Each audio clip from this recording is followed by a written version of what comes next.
Susar, herkes susar, her yer kural.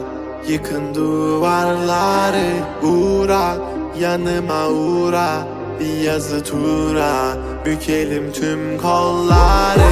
Koy koy yeni bir kat, onu da geçeyim iyi bir fark. Zoruna gidenin dili kurak, kapalı kapıya çeneni tak. Boş ver geri topla, verdiğin değerin dili olsa. Kalbimi vurmuş gidiyorsan, acı diliyorsan edebiliyorsan. Kızgın güllerin üstüne düşmüş dolunayım ben.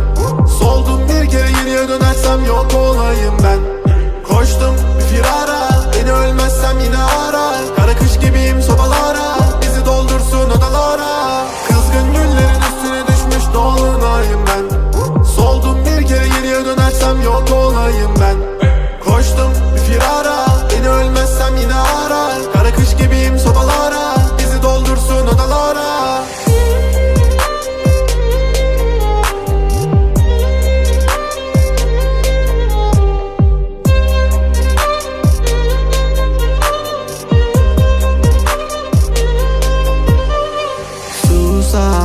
Herkes susar, her yer kural.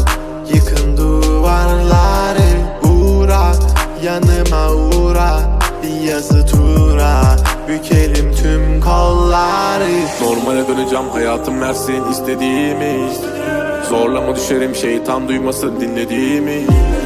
Koy baba gitsin fırlavan, zorlama kadere trip atma. Trip atma, trip atma. Normale döneceğim, hayatım versin istediğimi.